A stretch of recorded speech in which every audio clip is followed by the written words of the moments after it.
అలాగే జగన్ గారి సైకాలజీ కోసం చెప్పాల్సి వస్తే అంటే ఆయన్ని మీరు స్టడీ చేసి ఉన్నారా అండి? స్టడీ చేసి ఉన్నారు కదా, సో చెప్పాల్సి వస్తే ఏ విధంగా మీరు ఆయన సైకాలజీ కోసం చెప్తారు? స్టడీ చేయడం అంటే నేను కూడా మామూలుగా ఒక రెస్పాన్సిబుల్ సిటిజన్ గా ఆయన్ని ఆన్ స్క్రీన్ చూసాను, ఆయన ఏమేమి చేశారో అబ్జర్వ్ చేశాను, దాన్ని బట్టే నేను చెప్పగలను. మనకు పర్సనల్ గా ఆయనకు తెలియదు కదా.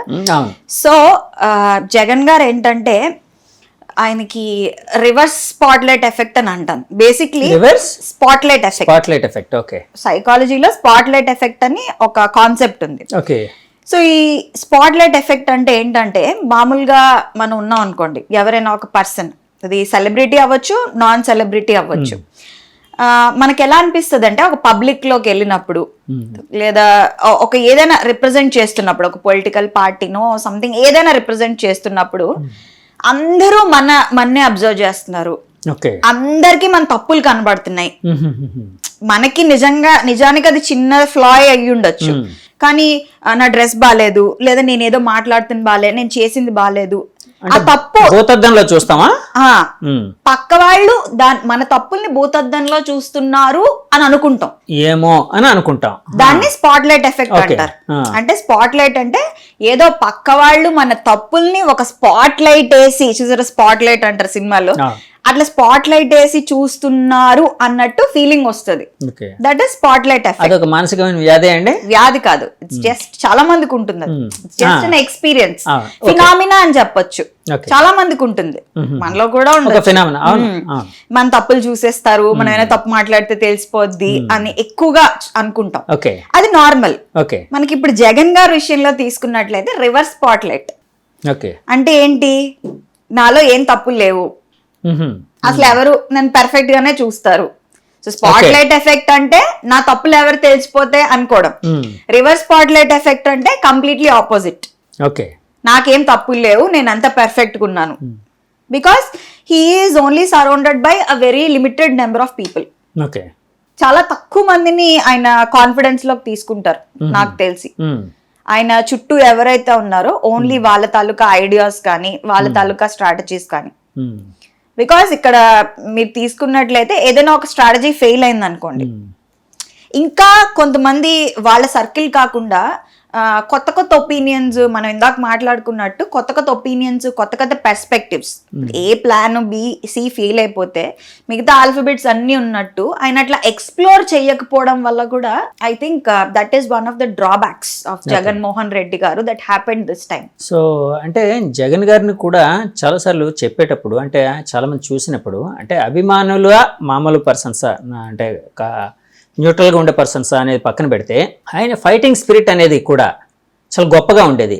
ఎందుకంటే పార్టీ పెట్టి ఒక 12-15 సంథింగ్ ఏదో ఎంత అయింది, అప్పటి నుంచి ఆయన పార్టీని నడుపుతూ ఒక పాదయాత్ర అనేది ఒకటి మొదలుపెట్టి తర్వాత జనంలోకి మమేకం అయ్యి జనాల కాన్ఫిడెన్స్ తన మీద వచ్చేటట్టు చేసుకొని, సో ఒక్క ఛాన్స్ ఇంకోటి అంటే జనాలకి అతని మీద నమ్మకం కలిగేటట్టు చేయించుకోగలిగారు, అంటే ఒక పొలిటీషియన్గా. సో ఆ స్పిరిట్ అనేది, ఆ మొండి పట్టుదల, కొంతమంది మొండి పట్టుదల అంటారు, మొండితనం అంటారు, అలాంటిది చూస్తూ ఉంటే ఒక సైకలాజికల్ గా అతను చాలా స్ట్రాంగ్ గా ఉన్నారు అన్నట్టు కూడా అనిపిస్తూ ఉంటుంది. అలాగే ఏమైనా అనుకోవచ్చా అండి? డెఫినెట్లీ అండి, he's definitely a strong leader, with a very strong mind set. ఎందుకంటే జైల్లో ఉన్నారు, బయటకు వచ్చారు, ఎప్పుడు కూడా ఆ మైండ్ సెట్, ఆ మొమెంటము, ఆ స్పీడ్, ఆ జనాల్లోకి దూసుకెళ్లడం అనేది చాలా బాగుంది. సోషల్ ఇంజనీరింగ్ అనేది, the way he interacts with people అనేది చాలా బాగుంది. బట్ ఈయన చేస్తున్నది, ఈయనలో ఉన్న ఇంకొక విషయం ఏంటంటే లోకస్ ఆఫ్ కంట్రోల్ అంటాం. అది ఆయనకి ఎక్స్టర్నల్, బయట లోకస్ ఆఫ్ కంట్రోల్ అంటే ఏంటంటే ఇప్పుడు ఏదైనా ఒక రిజల్ట్ వచ్చింది, లేదా ఏదైనా ఒకటి జరిగింది మనకు సంబంధించి, ఇప్పుడు నాకు ఒక బాధ వచ్చింది, నా బాధ రాగానే వేరే బయట ఉన్న ఎక్స్టర్నల్ ఈవెంట్, లేదా ఈ మనిషి వల్ల ఇలా జరుగుండకపోతే, ఇది జరగడం వల్లే నేను ఓడిపోయాను, అలా అనడం వల్లే నేను ఓడిపోయాను, వీళ్ళు ఇక్కడ ఉండడం వల్లే ఇది జరిగింది. ఇప్పుడు ఫర్ ఎగ్జాంపుల్ ఇంకా సింపుల్ గా చెప్పాలంటే, ఒక ఎగ్జామ్ ఫెయిల్ అయ్యారండి, ఒక ఇంటర్వ్యూ బాగా రాలా, దాన్ని మీరు రెస్పాన్సిబిలిటీ తీసుకోకుండా, అంటే మీరు ప్రిపేర్ అవ్వలేదు, మీరు సరిగ్గా ముందు సెట్ చేసుకున్నారు అని కాకుండా వేరే వాళ్ళ మీద బయట ఏదైనా మనిషి మీద అవ్వచ్చు, ఏదైనా అవ్వచ్చు, బయట వాళ్ళ మీద పెట్టడాన్ని ఎక్స్టర్నల్ లాకస్ ఆఫ్ కంట్రోల్ అంటాం. కానీ పీపుల్ ఎక్కువ అలాగే ఉంటారు కదండి. చాలా సార్లు అంటే ఎక్కువ శాతం ఎందుకంటే మంచి అంతా జరిగితే ఏదైనా గుడ్ జరిగితే అంత వాళ్ళ గొప్పతనం అంటారు. ఏదైనా అంటే వాళ్ళకి అది నా విషయం కాదు, వేరే వాళ్ళు ప్రాపర్ గా చేయలేదనో లేకపోతే ఇంకోళ్ళు సరిగ్గా చేయలేదనో ఇలాగా కప్పదాటు ధోరణి అంటారు చూడండి అలాగా. సో అది లోకస్ ఆఫ్ కంట్రోల్ అంటే లోకస్ ఆఫ్ కంట్రోల్ ఇంటర్నల్ ఉంటే అంటే ఇంటర్నల్ అంటే ఇప్పుడు ఏదైనా విషయం తప్పు జరిగింది, ఏదైనా రాంగ్ జరిగింది, అప్పుడు నేను బయట వాళ్ళని బ్లేమ్ చేయకుండా ఓకే ఇది నేను ఇలా తప్పు చేసి ఉండుంటాను, ఇది నేను సరి చేసుకుంటే ఇంకా బాగా జరిగేదేమో అనుకోవడం internal locus of control. Actually there is lot of research in psychology and social sciences లో లోకస్ ఆఫ్ కంట్రోల్ ఎవరికైతే ఇంటర్నల్ ఉంటుందో అంటే ఒక తప్పు కానీ ఒక ఏదైనా సిస్టమ్ లో ఫెయిల్యూర్ జరిగినప్పుడు వాళ్ళు ఎవరైతే రెస్పాన్సిబిలిటీ అకౌంటబిలిటీ తీసుకుంటారో వాళ్ళకి ఎక్కువ సక్సెస్ వస్తుంది. ఎవరికైతే లోకస్ ఆఫ్ కంట్రోల్ ఎక్స్టర్నల్ గా ఉంటుందో వాళ్ళు దే ఆర్ నార్మల్ పీపుల్. ఇప్పుడు ఆర్డినరీ నుంచి ఎక్స్ట్రాడినరీ అవ్వాలంటే ఏదో ఉండాలి కదా. సో ఇంటర్నల్ గా ఉండాలి. అది ఇంటర్నల్ గా ఇప్పుడు తప్పు జరిగితే ఎలా నేను కంట్రిబ్యూట్ చేశాను దానికి అని అకౌంటబిలిటీ తీసుకోవాలి. ఇప్పుడు బయట వాళ్ళని బ్లేమ్ చేయకుండా ఇప్పుడు ఓడిపోతే దానివల్ల అని కాకుండా నేను ఎక్కడ తప్పు చేశాను, నాకేంటి, ఇప్పుడు నా బిజినెస్ పడిపోయింది, ఎందుకు పడిపోయింది, నేను మార్కెట్ కండిషన్స్ ని బ్లేమ్ చేస్తానా, మనుషుల్ని బ్లేమ్ చేస్తానా, అది బ్లేమ్ చేస్తానా, లేదా నేనే నా లోపాలని కరెక్ట్ చేసుకుంటాను. ఆత్మ పరిశీలన అనేది చేసుకోవాలంటారు. ఆత్మ పరిశీలనలోనే ఈ లోకస్ ఆఫ్ అకౌంటబిలిటీ అనేది తీసుకోగలగాలి. ఐ థింక్ అక్కడ జగన్మోహన్ రెడ్డి గారు కొంచెం సైడ్ ట్రాక్ అయ్యారని నా పర్సెప్షన్ అండ్ ఒపీనియన్. సో ఎందుకంటే ఈయన ఏమంటున్నారు, he's expecting the voters to vote. Last class లో ఇప్పుడు మనకి రీసెంట్ ఇయర్స్ లో తీసుకున్నట్లయితే నేను జగన్మోహన్ రెడ్డి కాబట్టి ఓటేయండి అన్నారు. ఒక మాట కూడా అన్నారు, అంటే 175 నియోజకవర్గాల్లో ఇక్కడ అంటే పోటీ చేస్తున్న క్యాండిడేట్లు అనేది ఎవరు అనేది పక్కన పెట్టేయండి, ప్రతి చోట జగన్ అనే ఒక వ్యక్తి ఉన్నారని గుర్తుంచుకోండి అని ఓటర్లతో అన్నారు. ఒక సభలో అన్నట్టు గుర్తు నాకు, జనంతో అన్నారు. సో ఆయన ఏంటంటే మొత్తము ఆ పనంతా రెస్పాన్సిబిలిటీ అంతా ఓటర్స్ కి ఇచ్చారు. ఒక ఎలిమెంట్ ఆఫ్ అకౌంటబిలిటీ అనేది ఎక్కడో ఒక చిన్న గ్యాప్ ఉంది. So I think that is missing in him. And ఇక్కడ ఇంకొక ఆస్పెక్ట్ మాట్లాడుకోవాలంటే సోషల్ ఇంజనీరింగ్. ఫర్ ఎగ్జాంపుల్ మీరు చూసినట్లయితే కొన్ని కాన్స్టిట్యుయెన్సీస్ లో కానీ కొన్ని ప్లేసెస్ లో కానీ ఆయన కొంతమందిని లీడర్స్ కింద నిల్చోబెట్టారు. అదేంటి, ఆ ప్లేస్ లో ఆ కమ్యూనిటీలో వాళ్ళు గొప్ప వాళ్ళు కాబట్టి నిల్చోబెట్టారు, కానీ వాళ్ళ తాలూకా క్వాలిఫికేషన్ ఏంటి, వాళ్ళ ఎలిజిబిలిటీ ఏంటి, వాళ్ళ గెలవడానికి ఎంత ఛాన్సెస్ ఉన్నాయి, అసలు ఎవరిని బాలకృష్ణ గారు కంటెస్ట్ చేస్తే ఆయనకు ఆపోజిట్ గా ఎవరిని పెట్టాలి, ఎవరు ప్రాబబుల్లీ విన్నింగ్ క్యాండిడేట్, గెలిచే క్యాండిడేట్, అది కన్సిడరేషన్ లోకి తీసుకోకుండా ఈయన టూ మచ్ సోషల్ ఇంజనీరింగ్ లో ఫెయిల్ అయ్యారు అనేది ఒక ఆస్పెక్ట్. అంటే టూ మచ్ ఆఫ్ కాన్ఫిడెన్స్ కూడా వచ్చేసింది ఆయనకి అని అనుకోవచ్చా అండి?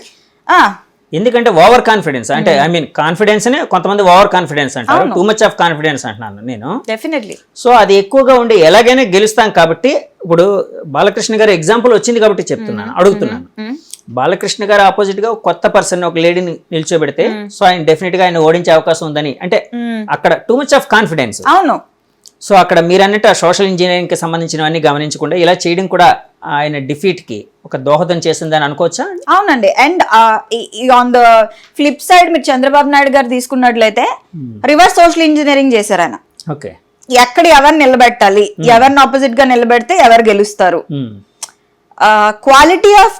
Qualities and characteristics of a person are also very important. ఇప్పుడు కమ్యూనిటీ ఇది కాకుండా గెలిచే ప్రాబబిలిటీ ఎంత ఉంది అనేది కూడా ఐ థింక్ అది కూడా ఇంపార్టెంట్. సో జగన్ గారు సైకాలజీ కోసం చెప్పాల్సి వస్తే ఈ విధంగా చెప్తారా మీరు? ఓకే. అలాగే జగన్ గారు ఇందాక మొండి పట్టుదల అని అనుకున్నాం కదండి. సో మొండి పట్టుదల అంటే మళ్ళీ ఆయన్ని ఫైటింగ్ స్పిరిట్తోని అంటే గెలుపు దిశగా ప్రయాణం చేసే అంటే ముందుకు తోసే అవకాశం ఉందని అనుకోవచ్చా? డెఫినెట్లీ ఉంటుందండి. ఎప్పుడైతే when he's open to views, ఇందాక నేను చంద్రబాబు నాయుడు గురించి మాట్లాడుతూ ఓపెన్ మైండెడ్ అన్నాను. ఓకే. ఇక్కడ జగన్ గారి దగ్గరికి వచ్చేటప్పటికి కొన్ని విషయాల్లో ఆయన సెల్ఫ్ సెంటర్డ్ అయిపోయారు. ఎందుకంటే ఈయనకి ఓన్లీ ఒక లిమిటెడ్ సెట్ ఆఫ్, ఈయన చుట్టూ ఈయన ఫెన్సింగ్ వేసుకున్నట్టు. సెల్ఫ్ సెంటర్డ్ అంటే ఆయన మిగతా వాళ్ళు తమ అభిప్రాయాలు అంటే జెన్యున్గా ఆయనకి చెప్పే అవకాశం ఆయన ఇవ్వలేదా అలా అనుకోవచ్చా? డెఫినెట్లీ ఆయన అవకాశం ఇవ్వలేదా లేదా స్కోప్ రాలేదా మనకి తెలీదు. What happened inside Jaganmohan Reddy's inner circle అనేది ఆయన దగ్గర మనకు తెలీదు. బట్ మనం గమనించినట్లయితే అదే కదా జరుగుతుంది. ఎందుకంటే ఆయన చుట్టూ ఎలా అంటే ఆయన్ని పొగిడే వాళ్ళే ఉన్నారు తప్ప ఇక్కడ ఒక కన్స్ట్రక్టివ్ క్రిటిసిజం ఇచ్చి చేసే వాళ్ళు ఉన్నారో లేదో మనకు తెలియదు. నేను ఈ ముందు మాట అనడానికి కారణం ఏంటంటే ఓడిపోయిన కొంతమంది నాయకులు తర్వాత మీడియాతోనో ఇంటర్నల్ గానే మాట్లాడుతూ కూడా ఈ మాటలు అన్నారు. నేనన్న మాటలే, మా అభిప్రాయాలు జగన్ గారికి చెప్పుకునే అవకాశం మాకు లభించలేదు, ఆయన కొంతమంది మీదే బేస్ అయ్యారు, మీరు చెప్పినట్టు సెల్ఫ్ సెంటర్డ్ అని అన్నారు కదా, ఆ విధంగా ఉన్నారని అన్నారు. అందుకని నేను ఈ క్వశ్చన్ అడిగాను. సో ఇది కూడా ఆయన ఓటమికి దోహదం చేసిందండి? అవునండి, ఎందుకంటే క్లోజ్డ్ మైండెడ్నెస్, అటుపక్క ఓవర్లీ ఓపెన్ ఉన్నారు. ఇప్పుడు చంద్రబాబు నాయుడు గారు ఎలా కలుపుకున్నారు చూసారా, ఎలా కలుపుకున్నారు పవన్ కళ్యాణ్ ని గాని మోడీజీని గాని. ఇంతకు ముందు చాలా పాస్ట్ లో తీసుకున్నట్లయితే చాలా ఇష్యూస్ జరిగాయి చంద్రబాబు నాయుడు గారికి చాలా మందితో. బట్ అవన్నీ ముందుకు ఇంకా ఫ్రెండ్లీగా ఎవరితో ఉండాలి, మనం పర్స్పెక్టివ్ మార్చుకోవాలి, ఓపెన్ గా ఉండాలి, అది మన సక్సెస్ కి దోహదపడుతుంది. అటుపక్క ఏది ఓవర్లీ సోషల్ గా ఉన్నారో ఇటుపక్క విపరీతంగా క్లోజ్డ్ మైండెడ్ గా క్లోజ్డ్ సెట్టింగ్ లో అయిందని నా ఉద్దేశం. అండ్ ఐ థింక్ డెఫినెట్లీ దానివల్ల కొంచెం ప్రాబ్లమాటిక్ అయింది. ఇంకోటి ఏంటంటే జగన్ గారు ఎలా ఫీల్ అయ్యారంటే సింహం సింగిల్ గా వస్తుంది అన్నట్టు, పందులే గుంపులుగా వస్తే సింహం సింగిల్ గా వస్తుంది అన్నట్టు. బట్ అది డైలాగ్ కింద బాగుంటుంది. చాలా చరిత్రలో చాలా మంది ఉన్నారు సింగిల్ గా నిల్చుని గెలిచిన వాళ్ళు. ఫర్ ఎగ్జాంపుల్ అడాల్ఫ్ హిట్లర్ మనం తీసుకున్నట్లయితే is a single man army. So అది కొన్నిసార్లు జరగచ్చు, కొన్నిసార్లు జరగకపోవచ్చు. అందుకే నేను అన్నా పరిస్థితులకు తగ్గట్టు ఇప్పుడు ఇటుపక్క అంతా కూటమండి, ఇక్కడ ఇతను వన్ సైడ్, అది కూడా I think it's one of the drawbacks. సింహం సింగిల్ గా వెళ్తుంది కానీ పరిస్థితులు బాగాలేనప్పుడు మేబీ కొన్ని చేంజెస్ అనేవి డెఫినెట్లీ చేసుకుని ఉండుంటే బాగుండేది. అంటే ఇప్పుడు జగన్ గారు గెలవాలి అంటే ఆయన ఓపెన్ మైండెడ్ గా ఉంటూ అందరి అభిప్రాయాలను తీసుకుంటూ గట్టిగా కృషి చేస్తే, అంటే అతనికి ఉండే ఏవైతే ఈ ప్రాబ్లమ్స్ ఉన్నాయో లేకపోతే ఇలాంటి జరిగిన తప్పులు ఏవైతే ఉన్నాయో రెక్టిఫై చేసుకుంటూ ముందుకు వెళ్తే గెలిచే అవకాశం ఉందని భావించచ్చా అండి? డెఫినెట్లీ ఆయన ఇప్పుడు పెట్టిన స్కీమ్స్ కానీ ఆయన తీసుకున్న కొన్ని డెసిషన్స్ కానీ నేను బయటికి చెప్పను రిగార్డింగ్ క్యాపిటల్ ఆర్ ఎనీథింగ్. ఈ డెసిషన్స్ అన్ని చాలా కన్ఫ్యూజింగ్ ఉన్నాయి, ఏవి కరెక్ట్గా ఇంప్లిమెంటేషన్ లో ఎంతవరకు వచ్చింది అనేది అక్కడ చాలా ల్యాగ్స్ ఉన్నాయి, గ్యాప్స్ కూడా ఉన్నాయి. నేను దాని డీటెయిల్స్ లోకి వెళ్ళను. బట్ ఆయన చాలా విషయాల్లో నాకు తెలిసి మళ్ళీ ఆయన ఆత్మ పరిశీలన చేసుకుని ఆయన కొంచెం ఫ్లెక్సిబుల్ గా కొంతమంది నుంచి ఒపీనియన్స్, ఒక హెట్రోజీనియస్ గ్రూప్ ఆఫ్ పీపుల్ నుంచి డిఫరెంట్ ఐడియాలజీస్ మైండ్ సెట్స్ ఉన్న వాళ్ళ దగ్గర నుంచి కొంచెం తీసుకుని ఇవాల్యుయేట్ చేస్తే బాగుండేది.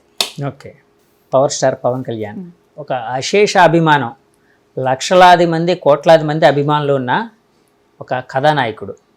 అలాగే రాజకీయ నాయకుడిగా కూడా 10 ఏళ్ల నుంచి పార్టీ పెట్టి పార్టీ గెలుపోవటంతో సంబంధం లేకుండా సస్టైన్ చేస్తూ